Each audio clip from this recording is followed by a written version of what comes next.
I don't know how much you'll remember, but I think you deserve to know what happened. Or maybe I just want something for you to remember me by. Anyway, best to start from the campsite where Gino left us.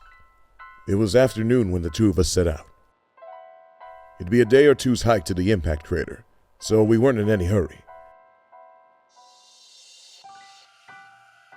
We made camp again once it got too dark to see.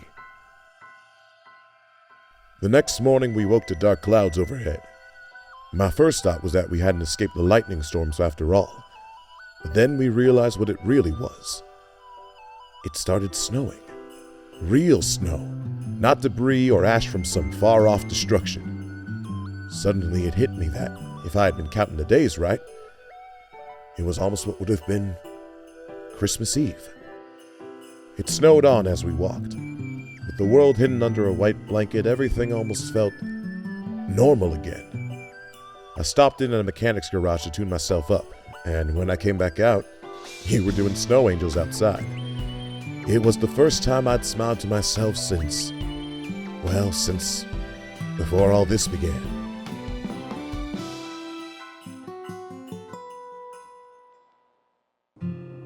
At the end of the day, a ridge rose up on the horizon. As we got closer, we realized it was the edge of the impact crater.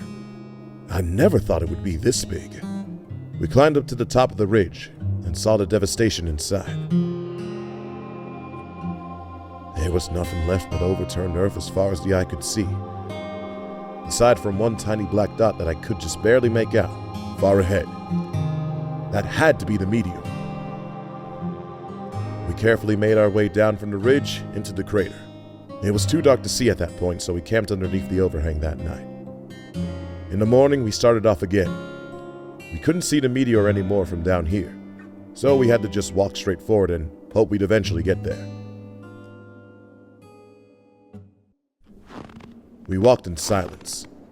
Something about this place made casual conversation impossible. The sky was clear, but it was cold enough that yesterday's snow still covered the ground. Our Geiger counters were blinking with steadily increasing radiation levels, so we were confident we were going the right way. And then the black dot was back on the horizon. As it got bigger, I realized that it was pure black, like that super black paint only that one guy can use. Pure black and perfectly round. I thought it was just an optical illusion until we got close enough to see that there wasn't a single angle or odd length on the entire thing. As we drew up to it, the snow melted away until we were walking on bare ground. Our Geiger counters had given up by this point. "So this is it?" I said. This was what had made Gino lose it and need his memory extracted. "Doesn't look like much to me," I added, trying to lighten the mood. In an unusually serious tone, he reminded me. Gino said it happened when he touched it. Maybe that's what we have to do. Maybe we can handle what he cannot. I shook my head. There was no way I was risking touching that thing. Instead, we set up the equipment we brought, trying to measure what this thing was doing, and maybe figure out just what it was. We didn't get far. Its density was off the charts, and we couldn't get a read on the chemical composition. Anytime we tried to touch one of our instruments to it, they either go crazy, not react, or immediately short out. The day dragged on with no sign of progress. Still not touching it? No way. I value my sanity. I said it was time to leave and head back to the camp, to at least tell them what little we found. Maybe we could come back another time. You fought, but eventually gave in. So we turned around and walked away until the thing was out of sight again. I was expecting we'd have seen the crater's rim in the distance by now. There was nothing but flat ground ahead. Then, on the horizon, we saw it. A black dot. Even as I told myself it was just a mirage, I got a sinking feeling. And as we kept going, it was impossible to ignore. The thing up ahead was the same object we'd left behind. Somehow we must have gotten in a circle. I already suspected what was happening, but I still made us turn around and walk the other way again. Of course, the same thing happened. No matter how far we walked or how straight we kept our path, this thing was somehow bringing us back towards it. We made camp in the middle of the crater that night, as far from the object as we could get. Even though we shouldn't have been affected by the cold, I still feel the chill of the winter night creeping through me. The next morning, I woke up at the campsite to find myself alone. I looked around in panic for a minute, until I saw you up ahead, walking away in the distance. You had a good head start, but I caught up soon enough. Hey, where do you think you're going? To the object. We clearly have no choice. I am going to touch it. You can't. Gino touching it didn't get us anywhere. Why would you risk your sanity for nothing?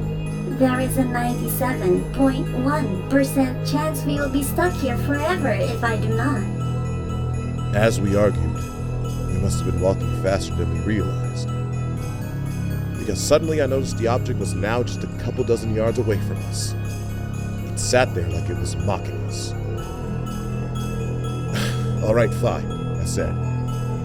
But at least look at Gino's memory first, so you know what you're getting into. This is acceptable. So there in that thing's shadow, you took out Gino's memory drive and... It's hard to describe. The moment you connected to the drive, your eyes started flashing 100 different colors. You staggered back as if hit by something. It looked like you were mouthing words, but only gasps of air were coming out.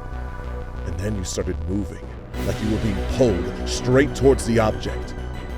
I knew I had to do something. I tried to get in your way, but you were moving forward with a force even I couldn't stop. Almost like the thing had caught you on a fishing line and was slowly but surely dragging you in. I looked behind me. It was just a couple feet away now. I didn't have any time left to think, so I did the only thing that I thought I could. I reached for your emergency shut-off switch and pulled it. In a flash, your eyes went blank. And you dropped senseless to the ground. It was an awful thing to see, but at least you weren't moving towards that thing anymore.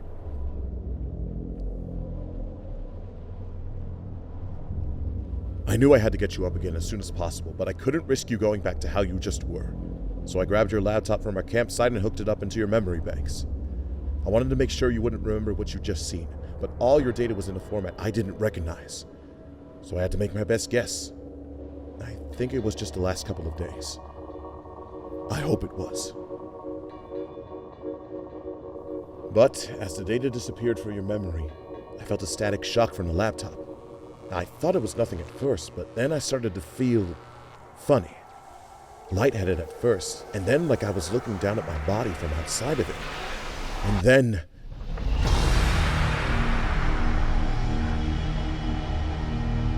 darkness.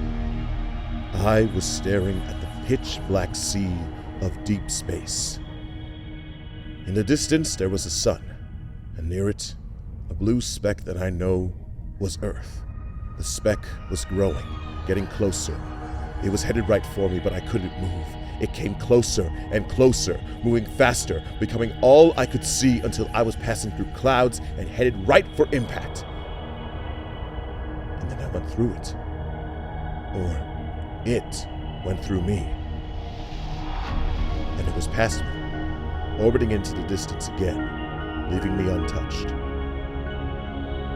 After a while, I noticed something in the corner of my vision, like a ripple in space. It hadn't been there before. It was like it'd been left behind by the planet, or something on it. The ripple was shrinking, disappearing by the second. I thought it was about to vanish, but right before it shrank out of existence, there was a flash. A single pinpoint of light so bright it should have blinded me. Then, when that was gone, a dark circle. But not dark like the regular void of space. True darkness. A perfect black sphere hanging in space. Small enough that no planet's telescope would detect it until it was too late. And then it wasn't hanging there anymore. It was moving. And I was moving with it. I knew what we were following already. And I knew that eventually, we'd catch up. That was when I came back to myself. Only a moment of real time had passed. I wasn't touching the laptop anymore, which must have been why I broke free from the vision. I realized that what I saw must have been just a piece of what you experienced. No wonder it had overloaded your systems. But now, I know. Not what that thing is, but what to do about it. I can't be sure if I'm right about what caused that ripple, but it proves that both me and this Nana meteor have one thing in common. We don't belong here.